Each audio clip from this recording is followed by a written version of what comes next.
Hey, Chicago, what do you say? Happy St. Patrick's Day. It's the CHGO Cubs Podcast, presented by PointsBet. Use the promo code CHGO when you sign up to get 2 risk-free bets up to $2,000. I'm Luke Stuckmeyer. Well, I'm not today. I'm Lucky O'Stucky always. St. Patrick's Day. Cody Delmendo, Kyle Williams, Brendan Miller will be joining us later. Maybe Ryan Herrera from Cactus League action. Cubs and Sox underway in both Mesa and Scottsdale, or Camelback Ranch, I should say. And we're going to talk to Brendan about a lot of pitching things. He's our pitch doctor a little bit. I like to call him our pitching expert. He's coming up in the second 2 segments. And Ryan is waiting for Kyle Hendricks to come out of the game after he'll probably pitch 2 or 3 innings. And then he'll come out and speak to the media. And that's his article that he's going to post tonight. It's going to be with Kyle Hendricks. So we're waiting for him. Hopefully he gives us an update on what Hendricks said. If not, we'll talk about that tomorrow. In the meantime, how excited are we that baseball is back? I think it's really cool that the first game's on St. Patrick's Day, and it's against the White Sox split squad action. Today is a great day for sports in general. We got Cubs and Sox, baseball actually being played, and March Madness at the same time. I don't know what to do with my hands, Luke. No, I know. You know, this is the best time of the year to be a sports fan. We're right around the corner from all the playoffs for the NHL and the NBA. NFL drafts coming up here soon. It's almost that perfect time of the year. And I looked at, we had both games going on, both the Sox broadcast, the Cubs broadcast. The one at Sloan Park had Pete Crow Armstrong in the outfield, Brennan Davis in center, Kyle Hendricks on the mound. I thought, I can get excited for this. And then Brendan Davis flew out that first time, and I was disappointed already. Ready to call him a bust. Sell your stock on him. Sell the stock. No.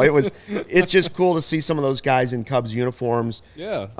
And it's just fun to have baseball back. It looks beautiful there, by the way. It's another reason Ryan's not checking in right at the beginning because he's out there getting a tan. He's been working on the sun a little bit. Hanging out at the tiki bar like we keep talking about. Yeah. Exactly. Cubs did make a couple of signings today. They've added more arms once again, more pitching depth. We'll talk about that with Brendan and Jonathan VR, left-handed bat. We talked about it in the first couple podcasts that we thought the Cubs need to add a left-handed bat. VR is a guy who's got a little power, 18 and 24 homers in his last 2 seasons. Left-handed bat, can play third base, can play second base, can play shortstop. I would assume this means Carlos Correa is definitely not happening. Yeah. I mean, I tweeted that from the Cubs, the CHGO_Cubs Twitter account this morning.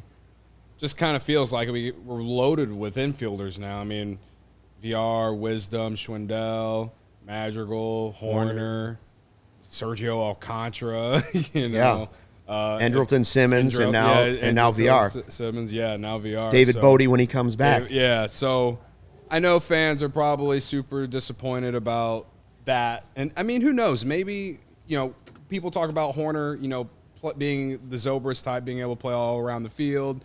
The DH is available, so it does allow the Cubs to be more flexible. Absolutely. So I'm not saying it's completely out of the range, but it seems like it. So I'm not going to be disappointed, I guess, if, he ends up going back to Houston or whatever. Honestly, I've kind of been in that range anyway. Yeah. Like, I'm not getting up to be disappointed about it.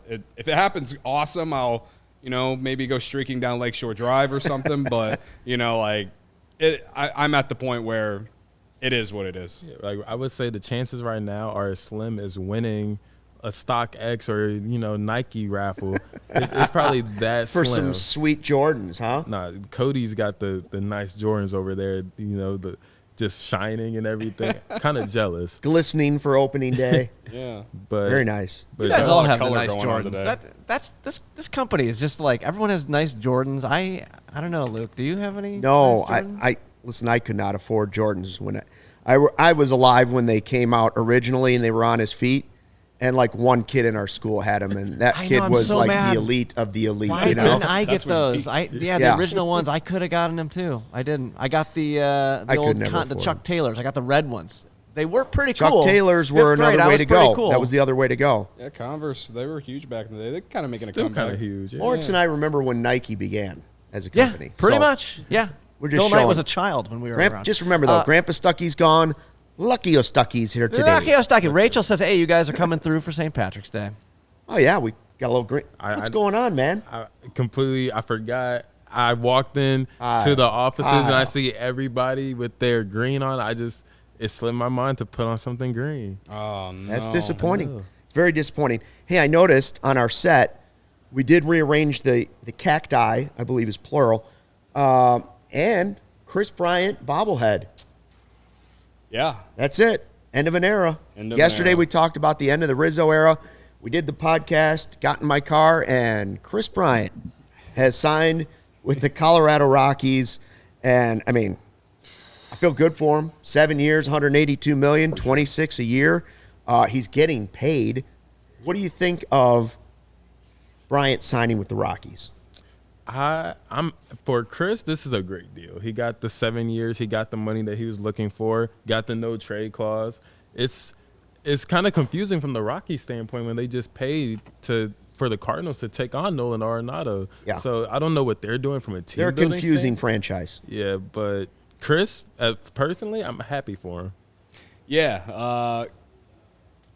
Basically what he said. That's where You have I'm mixed at. feelings, don't you? I have mixed feelings about it because, like he said, the Rockies, they not only did they give Nolan Arenado to the Cardinals for no disrespect to those players, but you could compare it to a washing machine, in my opinion. So they gave him to the Cardinals. But one of the good ones. Yes. Yeah. Probably one of the smart brand ones. new Yeah. one. It was a You can use it on brand, your phone. brand It's got new the one. They steam just cycle bought and it. everything. Yes, they just gave him away. And this is the biggest and of like all. It's like you sent $50 million to the Cardinals with the best third baseman, at least defensively in baseball, and offensively at the very least top 3.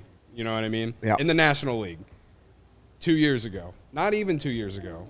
And now time has passed. Barely any time has passed. The Rockies don't want to bring back Trevor Story, and they look like they're about to enter this gigantic rebuild, and they give Chris Bryant 7 years, $182 million. And again, I am happy for Chris. My anger has nothing to do with Chris Bryant. It has everything to do with the Rockies and how they run their organization.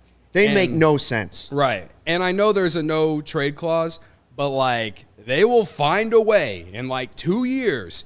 And if they get back together with their good friends in St. Louis and trade Chris Bryant there, I will be No, that's angry. not happening. No. Okay, we agree it doesn't make sense for the Rockies. On the surface level, it doesn't make a ton of sense other than money for Chris Bryant. The Rockies were 32 and a half games behind the first place Giants last year. Okay, so he's not going there for winning. He is going there for the cash. Don't blame him. $26 million. You get to live in a great city in Denver, the sunniest city in the country, and you're close to the mountains. If you want to go to the outdoors, you're close to Las Vegas. Yeah. He's going to have twins to add to his son, so he's going to have 3 little kids at home in Vegas, which he can go back and forth to Vegas and Denver quickly if he wants to. And he got the no trade. Okay? So we figure the Rockies greatly overpaid. They didn't overpay for his services, but they paid certainly more than anybody else was offering, is my guess. Yeah. And he got the no trade. He's probably looking at it saying the same thing. Well, I know the Rockies are going to be totally cool with trading me in like 3 years, and I can hang out with my little kids for 3 years. I'm going to hit home run after home run in the Mile High, not going to have any grief, any stress, and then in 3 years, I can go into the middle of a pennant race and win another ring because I can choose where I'm going. Right. Now, the positive Cub fan in you, Cody, should be saying, who would they trade him to? Not the Cardinals, because Chris Bryant would never choose the Cardinals because it's boring in St. Louis. What if Touché. the Cubs are a good team in 3 years with the next core and Chris Bryant can come back when they're ready to win? Little homecoming. That's a great spin zone, Luke. It's a great spin zone. You guys want to know something funny? I just saw it on NBC Sports. Nolan Arenado is the 7th highest paid player on the Colorado Rockies. The Isn't that crazy? $5.6 million that they're paying him, the 7th highest paid player to not play for their team. This is their biggest free agent signing since is it Mike Hampton was the pitcher? Rocky signing. Mike Hampton, shout out. I mean, that's crazy that this is their biggest signing. I mean, it's like they just randomly decided, you know what? Let's spend almost $200 million. Why not? We'll get rid of the rest of the guys. I think Rachel hits the nail on the head here in the comments. She said, saw a tweet that said, if you look at everything the Rockies do as performance art rather than professional sports business, it makes more sense. I mean, I don't Touche. think, I'll say a lot of people were hoping some of the Cubs were coming back. I don't think it was ever happening. I don't think Castellanos is coming back. If you want to hold out hope for the 2016 team, you hope that Kyle Hendricks pitches a while longer and that Wilson Contreras is extended once they get through spring training. Yeah. That's your hope at this point. Yeah, I mean, Castellanos was always a pipe dream to me as well. So I guess I had a little bit more hope for Chris just because of how things went when he came back with the Giants and how that whole thing went. And he has never had anything negative to say about the Cubs. I felt like his exit wasn't like with Rizzo. Right. Yeah, I don't know. Like that's kind of how I felt about it. I feel like throughout the city the last 4 or 5 years, I guess you could say, the perception of him is Dwindled. it's like there's a lot of it's kind of polarizing. Like half the city was a big supporter, or you're at the very end and you weren't a supporter. And I just never understood the people who didn't support him because, in my opinion, according to our draft we did last week, like it's him and Sammy Sosa when it comes to the best players in Cubs history at this century. So, it is what it is. I do like Luke Spinzone, though. I might ride with that for 3 years. Yeah, Robbie and Ferris are hanging in with me on that, too. They say, nice spin move. Yeah. Honestly, I'm the opposite. I'm not surprised that Chris didn't come back. Out of all of the core 2016, I would say he would be the one least likely to, just because of how he got the ceremony back at Wrigley with the Giants. And also, on one of his last Zoom calls, not only did they lose that day, you could tell that the trade deadline, the weight of everything, was just weighing on him. And I think him coming back, having that moment at Wrigley as a member of the Giants was just an end, and then he was ready to move forward, even though it will be kind of weird to see him in that Colorado uniform. Like, San Fran was weird, but it at least like, okay, that's still KB. I'm not sure how I feel about the Colorado Chris. Well, you know what? I was wondering, one of the teams, another team that was talked about was the Padres, and of course the other team was the Phillies, talking about joining up with Harper. And I thought to myself, if Schwarber and Bryant both end up with the Phillies, I'm not going to change allegiance as a lifelong Cubs fan, but would they be my 1B National League team? If I had to root for another team to do well, would it be the Phillies? I would have had to have said yes, I think. And to have both of them on the same team would have been really weird. So I'm kind of glad that they're all split up and that they're not forming another team somewhere else. And I think Cubs fans will cheer for them still. And every time they come back, they'll get cheered. The Yankees sent a tweet today. I guess there was a quote from Rizzo saying that, I always wanted to be here or something. I sent the classic crying Michael Scott gif or whatever. But in the comments, there were tons of Cubs fans in there already that were like, good luck, Tony, like all this stuff. So when you take away all the business side stuff and everything, at the end of the day, everyone still loves those guys, and we're going to be following them the rest of their careers. I can't wait to see the return to Wrigley's for Rizzo, for Javi. That's going to be epic.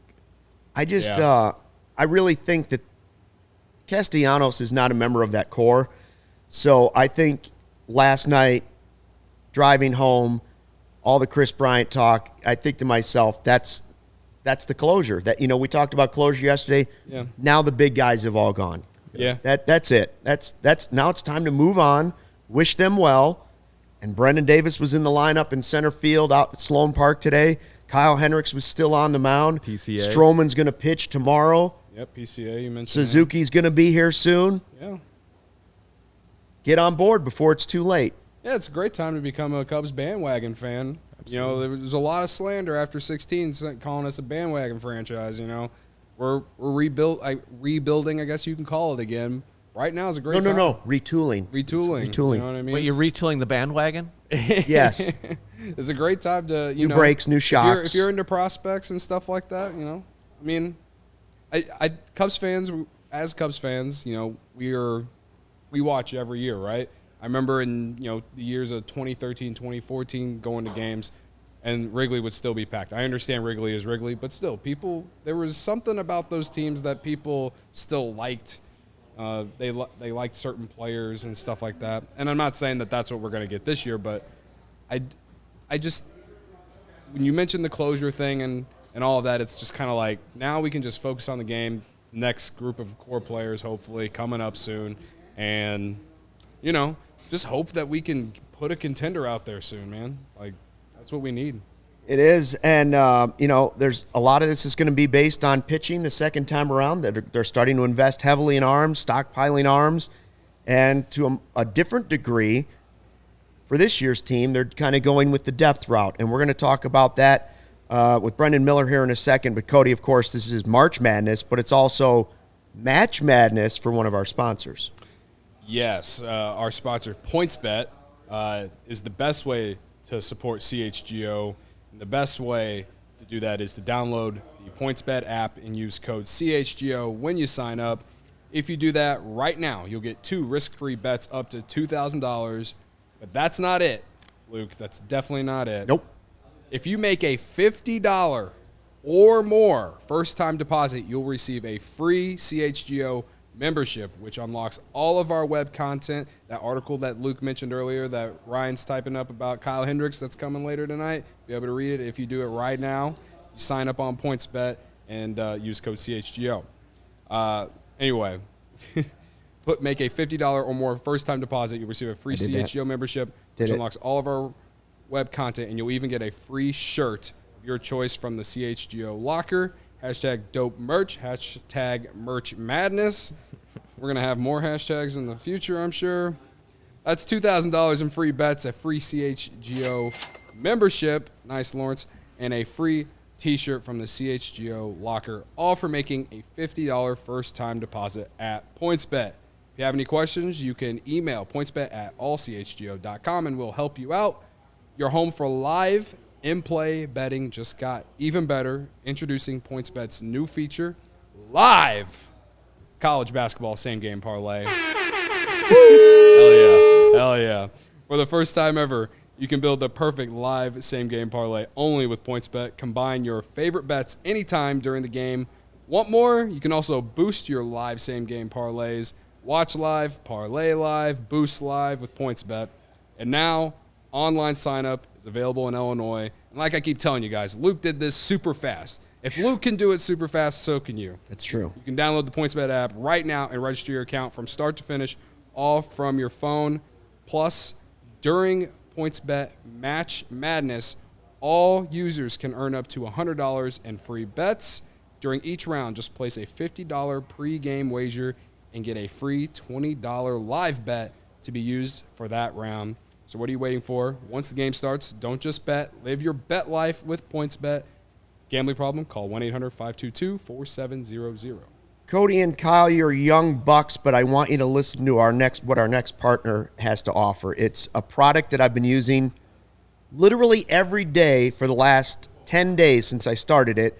And I started taking AG1 from Athletic Greens because I didn't have time. I wanted better gut health, which is important, more energy, optimized immune system, hated taking all the vitamins and pills, wanted a supplement that tastes great, and I wanted to see what the hype was about. So you're asking me, what is this stuff, right? Yeah. I tried it. I'm telling you, one delicious scoop of AG1, you absorb 75 high-quality vitamins, minerals, whole food source, superfoods, probiotics, and adaptogens to help start your day right. It's a special blend of ingredients supporting your gut health, your nervous system, your immune system, your energy, recovery, focus, aging, all those things. So it's important for all of us. I take it in the morning, mix it up with a glass of water. It's not chalky. Boom, I've got that positive start and that boost of energy to kind of start my day. It's a lifestyle-friendly event that you're doing. It's whether you're one of these keto people or you're paleo or you're vegan or you're dairy-free or you're gluten-free or all of the above, this fits into that lifestyle for you. You're investing in an all-in-one nutritional insurance For every purchase, they also donate to organizations helping to get nutritious foods to kids in need, including No Kid Hungry, right here in the United States. So, right now, reclaim your health and arm your immune system with convenient daily nutrition. Just 1 scoop in a cup of water every day. That's it. No need for a million different pills and supplements to look out for your health. To make it easy, Athletic Greens is going to give you 1 free year supply of immune-supporting vitamin D and 5 free travel packs with your first purchase. All you have to do is visit athleticgreens.com/CHGO Cubs to take ownership over your health and pick up the ultimate daily nutritional insurance. It is good stuff. And on St. Patrick's Day, it is green, AG1. Beautiful. All right, now we've been waiting for this since we launched. We wanted to do this right away. It's taken a little while to get it organized. We're going to bring in Brendan Miller, who is also on our podcast. But we have not seen Brendan on screen in person. We've never been it's been over, chats, and we've seen his articles posted in the member section, as you mentioned, right, along with Ryan at allchgo.com. And Brendan, it's cool to finally see you on screen. Can you hear us? I can hear you guys. Yeah, Corey's getting way too much screen time. I know he's going in tomorrow. This is ridiculous. You got to balance it out a little bit more, so I'm happy to be on here. Beautiful. We love the brick wall in the background. We thought St. Patrick's Day would be a good day to get this going. I want to start with a simple question because I have absolutely loved a couple of your articles right out of the gate on allchgo.com. You talk about pitching and metrics and analytics in a way that dumb old people like me can sort of absorb and be like, oh, I understand what he's saying sometimes. It's great for everybody, but even for the dumbest mind like mine, the slowest person here, I can look at that and go, I know what he's talking about. Now I understand what they're trying to do. How did you get so into analytics, metrics, pitching? What is your background for this? Yeah, well, I have problems, so I'm obsessive about this. But I got into reading about baseball stats in high school. I was reading Fangraphs. And I remember just reading about FIP, and FIP was so intuitive to me. It's of course, limit the walks, maximize strikeouts, and that made sense. And then from there on out, in college, I went to Arizona State University. All my roommates were big baseball guys, so we played fantasy baseball. I wanted to win some money. So the way to do that was to get into more stats and try to figure out how do I, beat my friends. That led into one thing to another. And then somehow here I am today talking about baseball stats, and Corey makes fun of me all the time for doing this, but that's kind of my background. I am a data scientist, so I kind of have that foundation. Okay. So I'm able to merge those two together, I think is pretty fun. It's a good fit. I just noticed that Rachel on the chat recently pointed out Tepera to the Angels, 2 years, $14 million. Yeah. And, that's one of the guys that got in the pitch lab for the Cubs and kind of turned his career around. And now, Brendan, we look at these guys that they've signed and, they added more arms today. And you look at a list of guys and you hope that's what they can pull somebody out of that group and get a Tepera out of there that you can have a useful arm. Do you think the Cubs are doing a good job at this, or have you just seen it improving lately because of the strides they've taken? Well, you can find trends in what they're doing. With what they did with Tepera, it's a great example, and it sets the precedent of what they can do with these next two signings that they just made. So for Tepera, what they did was identify how to improve his entire pitch repertoire. And so he came over to on the Cubs. He was throwing mostly sinkers. So we're going to talk about sinkers maybe a little bit, but unlike the other pitchers, they kind of scrapped his sinker and they started throwing more four seams with Tepera because he has a little bit of this unnatural movement that leads to more carrying action. So what happened? Threw more four seamers, spiked the whiffs, Cutter played better off of that, and it sets the precedent that the pitch lab and the way they go about developing these guys on paper right away, ERAs don't look good, FIPs don't look good, the numbers don't look promising. But what they're looking at is ways to boost that. And I think the new guys they just signed, there's many rooms for improvement, and I think they have the track record that shows they can do this again. There can be another Ryan Tepera through these guys. Would that be nice? We got Stroman going here. What do you guys think about Stroman? What are you looking for when you see Stroman, Cody, when he goes out there tomorrow? First of all, it's going to be exciting. The first Cubs player to ever wear 0, I believe. Yeah, from my understanding. Not that that's important, but I mean, he's the big signing of the offseason. Right. Well, I mean, for someone like Stroman, who, from what I've seen on social media and his quotes, he believes a lot in these advanced analytics and stuff. And there's a lot of players who are in and out on that or whatever. I feel like and this is coming from someone who, I mean, I'll log on to Fangraphs, Brennan. I will log on there and I will look at stuff, but the maps and stuff, it's all very confusing to me. But for me, I feel like if you can get a player who believes in what they're talking to you about, as in the Cubs Pitch Lab, I mean, it can only be a benefit for him. That's the best I got for it. I just hope Stroman can continue what he was doing and maybe even kick it up a notch to become, not that he isn't already a great pitcher, but I would like to see him be like one of those top 3 guys in baseball that just terrify you. Yeah. Yeah, I think that's what the Cubs are hoping for too. Hoping for him to take that next step, hoping for a bounce back season from Hendricks. And it's going to be interesting to see. I can't wait to read all of the content I'm sure Brendan's already got working around in his head about how Stroman's going to succeed or not. But when he signed, it was a euphoric moment for the fan base, for the franchise, it felt like. So I'm just excited to see him on the mound in the Cubs uniform. Yeah, Brendan and Corey have been doing a great job on podcasts for like 6-7 years together. Is that correct? Yeah, it's way too much time for the two of us. But yeah, about 7 years. I loved the article that you started us out with about sinkers up in the zone and that trend for Cubs pitching. And I thought that's something fascinating that you can watch not only in Cactus League games when it's just a young guy coming up, you'll be able to see it early in the season. Explain to us what the Cubs are doing with the idea of throwing a sinker high in the zone, because that's not something you usually would talk about. It's counterintuitive, right? So you're looking at a figure right here. The red dots are all Cubs pitchers. Every gray dot here is some other pitcher for a different team. And that line right in the middle is the major league average for where sinkers are thrown in the strike zone. So anything above that line suggests that those pitchers are throwing sinkers higher in the zone.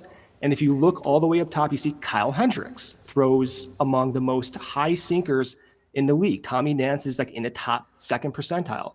Then you have Justin Steele right by Kyle Hendricks. And you can see it down the list: Sampson, Alzolay, Manny Rodriguez. So this was something that I kind of noticed with Hendricks a few years ago. And it was weird. And when we talk to different people why they're doing this around the league, not many teams do this. And the thinking could be that these high and inside sinkers act as kind of like changeups in a way. And for Tommy Nance and Kyle Hendricks, they have some of the most unorthodox sinker movement. And this is what's differentiating this one small feature, the Cubs, from the rest of the league. So you saw Albert Alzolay on that same graph. Alzolay is the prime example of why this pitch lab has been so interesting. So Alzolay didn't throw a sinker before 2021.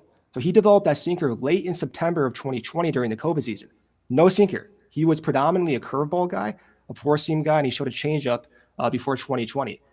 He's a completely different guy now. All he throws is sinkers and sliders, and they have that kind of like same pitch access, which is really interesting. Now, there's cons to this, and for Alzolay, as we know, he got shelled against lefties last year. So they're trying to develop maybe a third pitch for lefties, maybe a changeup, maybe a cutter, maybe throw more curveball, something that differentiates Alzolay from lefties. Unfortunately, we're not going to see him do that in the beginning, but you can see this trend. The Cubs are trying to find these guys who have very unique movement peripherals on their pitches. The trend here is sinkers, and they just change it up. They try to change the location, maybe the sequencing, maybe change the pitch grip as they did with Cody Hoyer, and optimize what they have naturally. I think it's smart. I like the idea, Brendan. However, the old guy in me says, we throw sinkers low in the zone into the dirt, and we liked it fine back in the day. And if you're going to do it now, the danger is if it doesn't sink, it's right in the middle of the plate and it's a home run. That's you have to have that's the command problem. with it. That's a huge problem. So that's why a lot of these guys, they can't do it properly. Hendricks' command is among the best in the league. To your point, though, Jake Arrieta last year, he's a predominant sinker guy. And so when they signed him before 2021, I'm thinking, oh, great, we're going to get Jake Arrieta back. That's cool. They're going to change something with Arrieta. And that didn't happen. Most of his sinkers were down in the zone, backdoor to right-handed batters. And with this launch angle emphasis by hitters, he got shelled. So yes, like you do want to limit the air in throwing those up and in sinkers, but right now these hitters are primed to hit low fastballs. So you do have to kind of have the delicate balance here. Well, I think it's just interesting to see the way the game is constantly evolving. You know, whether it was the shift became a huge thing, or now you're talking about the way guys pitch changing, or, you know, you'll go through a 3-4 year stretch where it's all power arms, and then you'll go to more finesse arms. And now we're talking about sinkers up in the zone.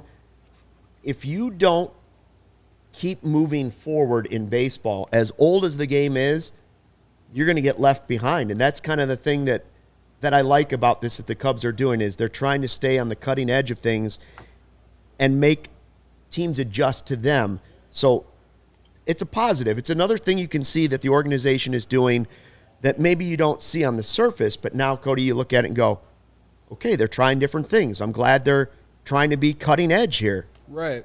I mean, just off the base, for just the casual fan or just even a Cubs fan who may not be as analytical, you can look at the Cubs starting rotation and they don't necessarily throw hard. I mean, Alzolay and Justin Steele are probably the top two guys in velocity on the rotation. Brendan, I listened to you and Corey's podcast. I actually listened to it today. I went on a run and listened to it. It's amazing. I was able to listen to it and run, listening to all this analytical stuff. But was your run better? Did I help you out? Yeah, I would say it was. All right, good. Yeah. Because the reason being is you kind of explained how it's not necessarily the worst thing in the world that the Cubs have these finesse guys, I guess you could say, going into the season. Now, going into the postseason, obviously it's different, but with the situation the Cubs are in right now, you don't necessarily have to think about that. So, to me, it was kind of like all right, well, considering the situation, I can get through this. So, I mean, they've signed a lot of guys now as they're looking for pitching depth. You know, we didn't know if they were going to make a big signing. Who just got injured today? We saw going to the injured list. Oh, Brad Wick. So, I mean, it's a good thing that you've got some depth, you hope. You know, David Robertson, Jesse Chavez, Steven Brault. They're not names that jump out on paper and you're like, wee, here we go. Let's go get it. You know, they're not household names to everybody. But if they can find that guy, another one is Daniel Norris. And I know you've got some stuff on him, Brendan, as well, that like maybe Daniel Norris is a guy that can help the Cubs out, but they're going to have to find somebody out of that group that can contribute, because they're going to have opportunities. Personally, I think the Wick loss is, I don't want to say it's huge, but to me, like given the finesse guys we have in the starting rotation, Wick was had more power coming out of the bullpen. Plus, he's a left-handed arm too. And how bad is it? You know, that's the other concern. 60-day injured list, like it's just frustrating because he came up last year, and I know it's small sample size, only 15 games, but he didn't give up a run. And it's like you're coming back this year hoping he's healthy. And as far as I knew, last week he was healthy, and then it just hit us like we ran into a wall or something and fell face first or something like that. You know what I mean? And so, Brennan, I'm interested in your thoughts on on Wick and like that, what he was doing to kind of get to where he was, because I feel like he's similar to a lot of these bullpen arms. I mean, if there's someone who would be good to replace him. Losing him sucks. He was unorthodox in that he's such a big guy. He's so tall, so he has his vertical release point is so high, that attack angle is so unique that batters had problems picking that up. So it is a loss. He's had so many injuries, most of them out of his control. But to rely on him even when he comes back, like, I don't think you can do that at this point. So who can replace him? Well, they're signing pitchers like every day. So you do have like Steven Brault, you do have Daniel Norris. Of those two guys, I'm fascinated by Daniel Norris. I know it's kind of weird when you see his numbers. Like last year he had an ERA of 6.2. So that looks weird, right? Like, why would you be fascinated by Daniel Norris? And it's not to say that this signing is for sure going to work out, right? But there's a possibility that not only does it work out, but it works out in a really good way. I mean, we just saw the Giants kind of use this type of strategy last year with pitchers and hitters. And on paper, in their previous years, they don't look like they're good signings, but they're able to get them in their infrastructure and develop them. So for Daniel Norris, the first thing that jumps out is there's no other lefty in the league that has his changeup spin access. So that means his changeup drops more than most guys. But weirdly enough, the changeup really was not that effective last year. And that's because his command was just not sharp. He needs to improve that command. So if you look at this graph here, this is his expected run value against righties on the right, lefties on the left. And you can see against righties, there's this pocket on the bottom left part of the zone that's getting hammered. And that pocket of the zone, our pitches are not commanded well. Now, if you go on the bottom right part of that zone, you see his expected weighted on base average is like below 300. That's where he needs to hammer the part of the zone. And while the intent is there, for some reason, he was not able to do that. So what can be done? Like, I have no idea. But if there's a way to maximize the number of pitches he can hit that zone, you're likely going to get better run prevention, because his changeup, again, has some of the most seam shifted wake in the league. It has the craziest spin axis in the league. You're not going to find many guys who have that type of changeup and that type of delivery as Daniel Norris. So that right there signals something interesting. And again, the run prevention numbers were not there, but there's a huge possibility that we'll be looking back at this, 5-6 months from now, and we'll know why he became successful. But is that a given? It's not a given. I have so many questions for Doc Miller after that. I don't even know where to go. He sounds like he's the guy to go to figure out like who these, like, if I were to wanted to predict, why did they sign this guy? Yeah. His ERA is 6. Right. Why would they want him? Right. I mean, it looks terrible, right? Yeah. Now I'm excited to see him. Go right to Dr. Miller with your questions. Dr. Miller, make me feel better about signing. We need a graphic. Some of these guys, please. We need a graphic with Brennan in like the white coat. And We got to work on that. Pitch doctor. We got the professor and now Dr. Miller. There you go. Out of the group, so you like Norris. Out of the group of guys that they have signed, they're mostly slightly successful in Major League. Nobody that they've signed has been, I would guess Jesse Chavez has been as successful as anybody that they've signed. Is Norris on the top of your list for guys you want to see, or are there other guys that you say, well, I can see why those would work too? Yeah, I mean, Steven Brault has a similar profile as Daniel Norris. Brault's changeup is actually pretty close in movement as Daniel Norris. So you can see like a trend there. They're looking for these unorthodox pitches, these secondary pitches, and Brault also owns that as well.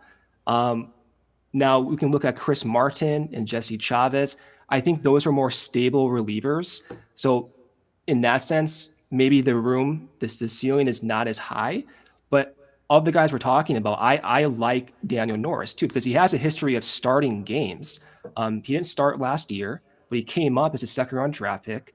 He started a lot, didn't have success. So for me, the best case scenario would be for Daniel Norris to sharpen up that command, and maybe he can go in as like a swing reliever starter type role, or piggyback off of that fifth rotation spot for multiple innings. That to me is the most value just from a sheer volume of innings perspective. I think Daniel Norris can do that. Wow. We saw Hendricks pitching today early on. He looked like old Kyle Hendricks. He struggled at points last year.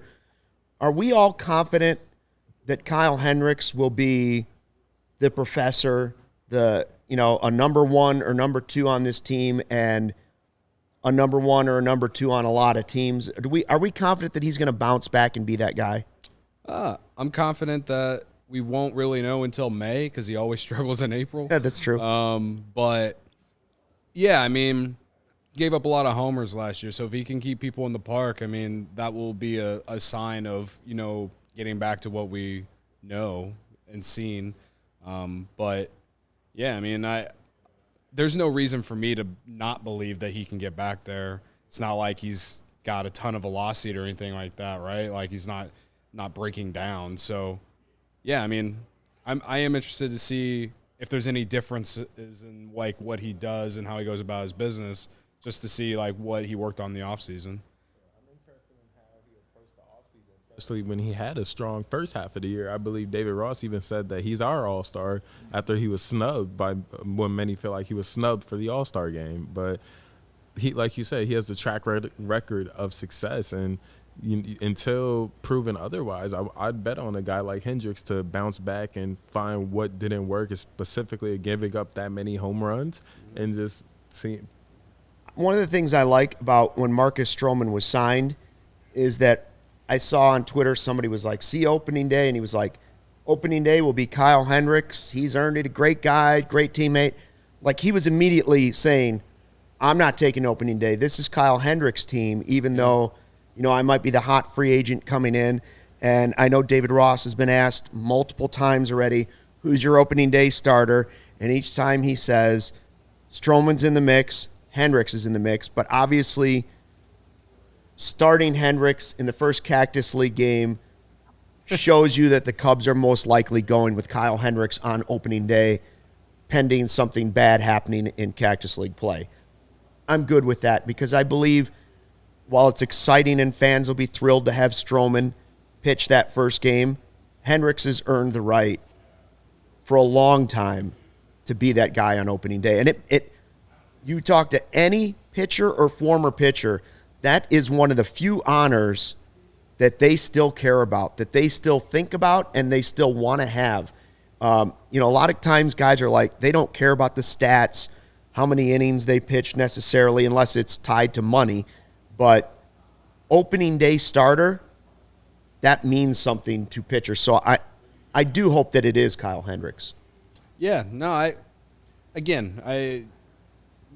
at this point you go with him mainly just what his impact on the organization has been, and the fact that, that a lot of, despite the struggles last year, he still had like a 16-start stretch where he looked like even better than maybe we'd ever seen before. So, to me, it's not even really a question. So, yeah, I'm in agreement with both of you guys. I'm going with Hendricks. I mean, he's been here forever, and he's your guy. He's your ace. He's the one. When it's a Hendricks day, you expect it to be a win day. And until proven otherwise, you have to ride with that on opening day. So, Brendan, we talked a lot about pitching and stuff. Is there somebody, a position player, that you think coming in kind of in that same form where the Cubs, obviously we hope Suzuki turns out to be a good deal. Is there somebody else in the group of position players that the Cubs have, whether it's somebody that's currently on the team, Frazier, that was brought in the offseason, or some of the more recent signings that excites you about the possibility of them turning their career around with the Cubs this season? I mean, I'm fascinated by Frank Schwindel. I know we lost Rizzo yesterday, and that pain's never going to go away. But Frank is here, and I think with him, we've heard so many good scouting reports for him against fastballs, and he has heavy contact. So the similarity between he and Rizzo is in that both of them make similar contact. That's great. Where Rizzo differentiated himself from the rest of the first basemen, like Frank, was that Rizzo hit off speed. He hit breaking pitches, and he walks. So Rizzo was kind of that unicorn of a power hitter who had good discipline and made a lot of contact. Frank last year, though, even in that small sample size, which is honestly for contact rate and plate discipline, not small at all, actually quite large, he demolished secondary pitches. In fact, his highest run value of any pitch was against curveballs. So the scouting reports that said, hey, you can't hit breaking pitches and you're going to see a steady diet of breaking pitches. Well, he sort of did, and he hit them well. So my thinking is, okay, it's been about 300 plate appearances. Is this going to last? What's going to be the next change these pitchers make? But at least in that sample, it's pretty encouraging. And you don't want to say, oh, this is for sure going to happen. It's never like that. But I do think there's a good chance that Frank actually is a well above league average offensive hitter. I love to hear that because a lot of people on Cubs Twitter think Frank Schwindel is going to be off the team by midseason. I mean, he's a great story. So yeah. I hope, or just not like a impact player, I guess you could say. If you had to say Wisdom or Schwindel having an impact on this team this year, which one's more likely for you? I would say Schwindel. I do too. Because Brennan said it, like high contact. And like one of the things the Cubs did, like as soon as they sold those guys off at the deadline last year, they just started bringing in all these high contact bats.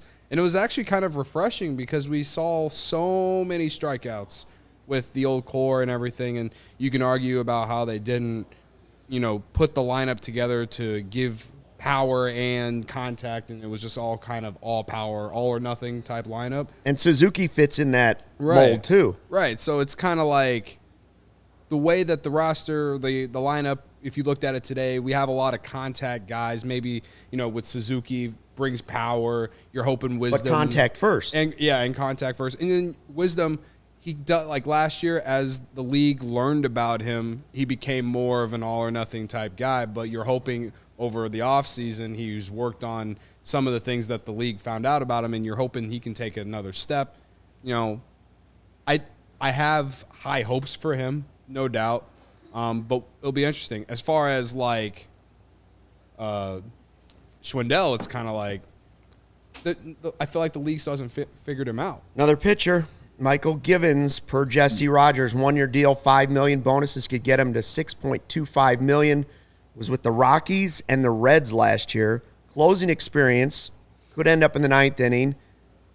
They do need somebody for that role, so maybe this is a reaction move to the injury earlier today as well too. Yeah. Like you got to have another big arm. Right. I felt like Rowan Wick deserved to be, at least in the running for the closer's role, but I mean, It's nice to have another guy who could perhaps be that guy, especially with also the injury to Cody Hoyer. So this is just another that's a good point. Another addition to the bullpen. What do you think about that signing, Brendan? Yeah, I mean, as Kyle said, losing Cody Hoyer was a big loss because he had that potential to be that late high leverage guy. So Michael Givens has that. So he throws in the mid 90s, reaches upper 90s as his max. Contact rate or whiff rate rather above league average.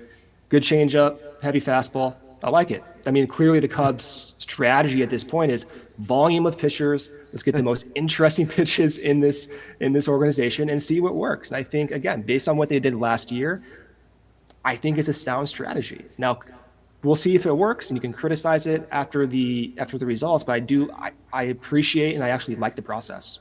It'll be interesting to see late in the season where they're at, and then if they are able to bring somebody's career back from the dead, right? What they do with them. Do you hang on to them and try and bring them back next year? Because relievers, to my point many times, is that they can be good one year and they're not good the next year, and then they could be good the next year. So, and as we've seen just the last 2 days, former Cubs pitchers like Andrew Chafin and Ryan Tepera,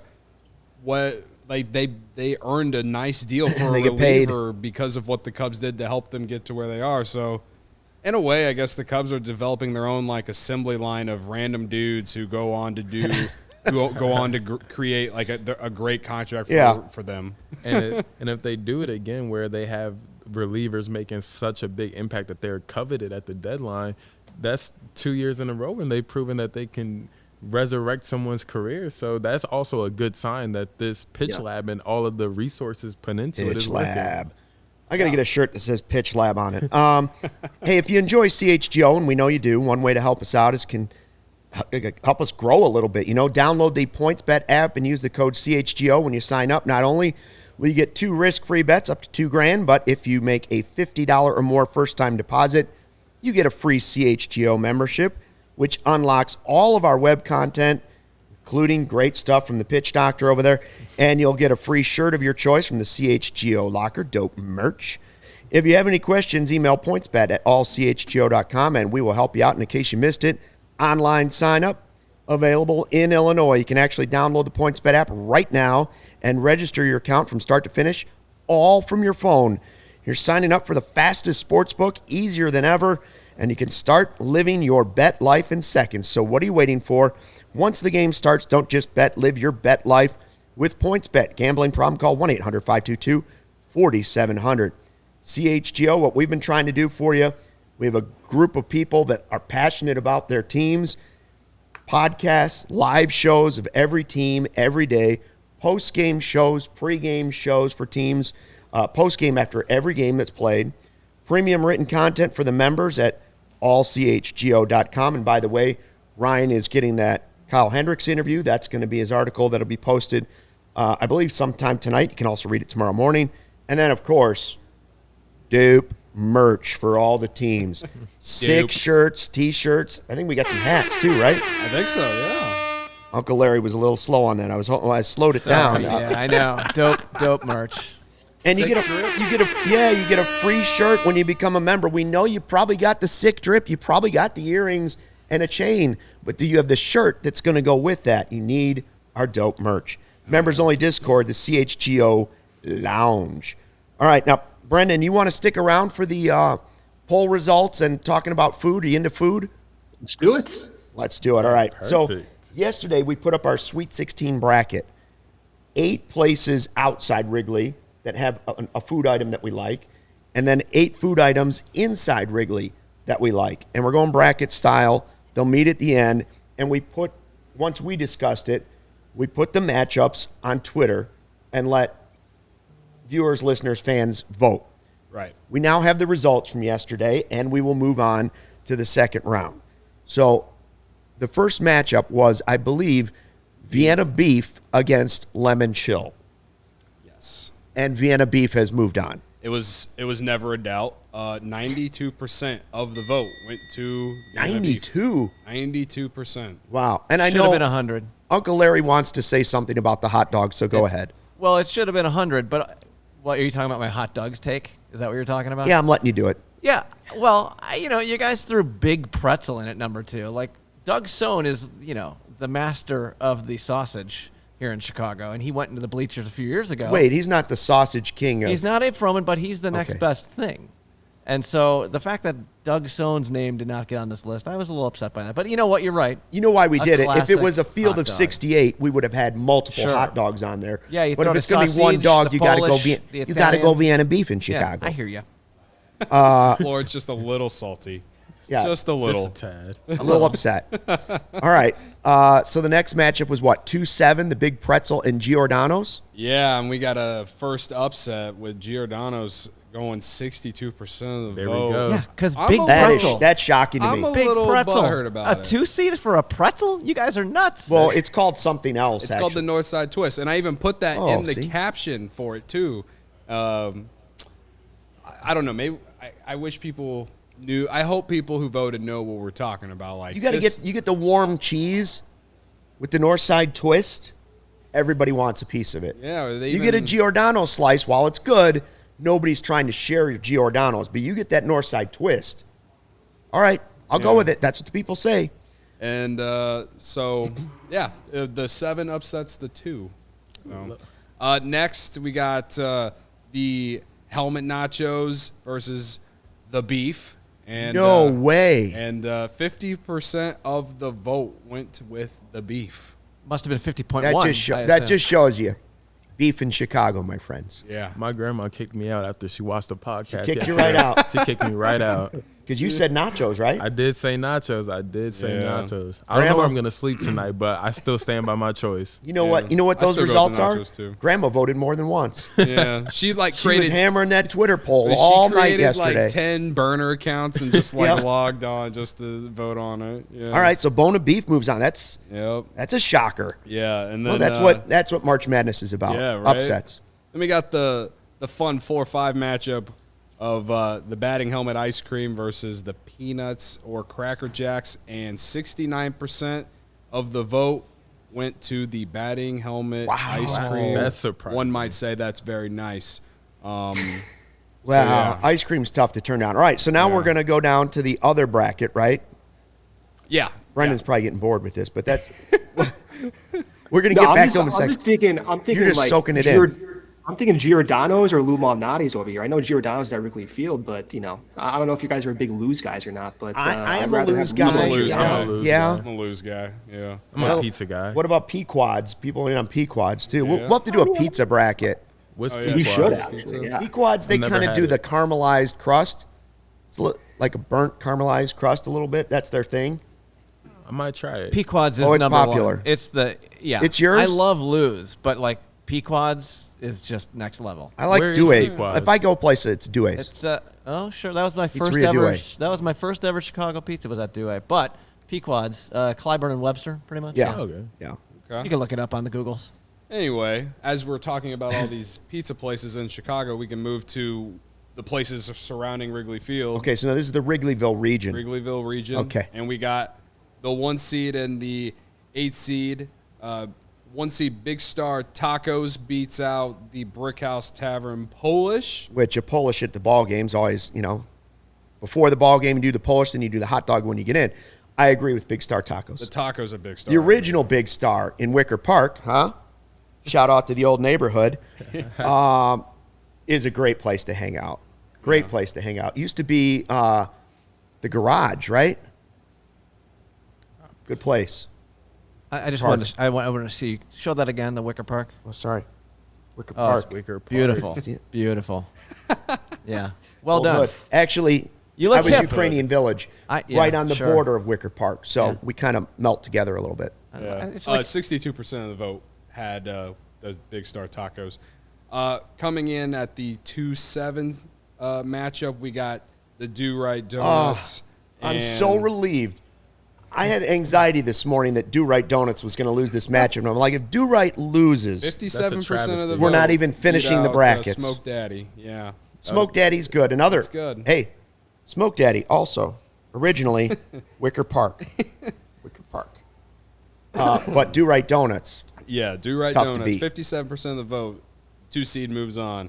Then we get to the 3-6, and we got the Wiener Circle Chocolate Shake moving on. Yes. Over the Cheesy's Grilled Cheese, 57%. Cheesy's a good of the place, vote. too. I hope that 57% of the vote understand exactly what they're think they do. getting involved Yeah. in. I think hope they and pray to God they know exactly what they're getting.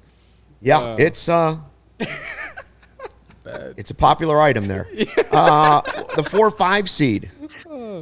The 4-5 seed, we got the blue demon at Lucky's, and then a slice at Demo's. Yeah, and I've never had either, so I didn't vote on this one. The 58% of the vote should. came in on the slice at Demo's. Never been. Jake says Macaroni yes. pizza, man. The macaroni Flanagan, slice. thumbs up. Yes. Yeah. Now, what were the See, two? Jake knows. Jake knows. Now, Matt Peck wanted a barbecue Barbecue bacon ranch. bacon ranch, and Yeah. you prefer the The macaroni. It's like like basically mac and cheese on a it's- pizza? It's basically mac and cheese on a pizza, Jake. I don't know Would about you that. say that? Yeah. There's no You better. know what? Now I think I have been to Demo's. Yeah. I mean, again, it's not Chicago Also in style. It's Wicker like Park, a big though. Yeah, slice. thin crust. Yeah, thin crust. It's in Wicker Park, right there at the. Yeah, and at- it's triangles, right? yeah, The pizza's in triangles. It's not squares. correct. Don't Well, tell I think I've been there. Yeah, in don't tell Wrigley, Greg. it's a great spot if you're walking home after the game, after you've inhaled Okay. anywhere from 5 to 1,000 beers. All right, so let's do our quick voting on the next bracket. Okay. Perfect. And then we'll put this poll out there. We'll do it again tomorrow, and we'll have the results as we move on here. All right, so now we have Vienna beef against Giordano's. Well, I don't want to get your grandma mad. I'm going Vienna beef. Yeah, I'm going with the hot dog as well. Going with Vienna beef. Okay, Vienna beef for us. Then Bona beef. I don't want to make your grandma mad. Versus, what is it against? The batting helmet ice cream. Oh, jeez. That's You gotta go tough. with the ice cream. Grandma. Brendan says the ice cream? Yeah, you have to. I mean, I'm already kicked Kyle's out, so ice cream. Oh, You get to wow. keep the helmet. You know, it's like a Can't get souvenir. much It's like a worse. 2-for-1. Here's what we're going to do. We're going to blame it on Brendan since you're the furthest away from his grandmother. That's how we're that's gonna my do it. logic. She can't get to me. She can't touch you. All right, and then our next matchup is Big Star Tacos. Oh man, what a showdown! Big Star Tacos Taco, and the Do-Right Do-Right Donuts. Donut. You know how I feel about this. Yeah, I got to go with the donut. I got to go Do-Right Donut. Yeah, those donuts are so good. With glazed and infused gone, Do-Right Donuts in a class by themselves. Donut. Best Although Donut I've Vault's good, they just Hold don't have on. enough variety. Stan's also. Come on, let's give Stan's is a California. Yeah, I know. Donut I've met place. the man, Stan Berman. He's a wonderful man. I met him. He's Yeah, a great. they're just- in Wicker Park. Just they're like not we're gonna Do-Right. keep shouting out Wicker Park. They did start there. Okay. And what's the other one? Slice it Deem. We're going Do-Right there. Yeah, the last one is Wiener Circle Chocolate Shake and Slice at Demo's. I'm going to roll with Slice at Demo's. I'm going to go with the Wiener. Walk to the Wiener Circle. It's an experience. Demos It's isn't some kind of necessarily an experience, experience. The other is an experience that you'll never forget in your life. If you know, you So- know. If you know, you Oh know. my god. Aaliyah Poulos says yes. Yes. Giordano's for life. All right. Yeah. Was Do-Right raised on one it. seed. Stars nothing compared to Do Right. Okay. Bogus. Does it say bogus? I don't believe that comment. So anyways, we'll have this up on the Twitter poll. Yeah. I'll tweet it out again shortly after. We Follow do it this. up with it tomorrow. We'll have sound from Kyle Hendricks. We'll hear what he had to say. We want to thank the pitch doctor, Brendan Miller, for stopping in today. It was great to see you for the first time. I know. Happy to be here. You going to come back? Of course, I have to. The more times Corey goes on, this means I have to keep up. So Right. this is how it works. Just Well, glad- Corey's here tomorrow, so now you're I know. You're pushing. I know. Just I glad am that pushing. you're happy to, converse with us guys who don't know nearly as much as you about the Right. analytics of pitching. No, I'm very stupid, so I'll have plenty of opportunities to showcase that throughout our time together. So don't worry about that. We have fun. Baseball's back. It's St. Patrick's Day. Thanks, guys, for being here. And thanks for everybody that was out there on the chat today. Absolutely. Yeah. Real good Thank you. feed going today on St. Patty's Day. Go have some fun. Be safe out there. And we'll see you back for day 2 of Cactus League play coming up on Friday. It's been the CHGO Cubs Podcast presented by PointsBet. Live your bet life.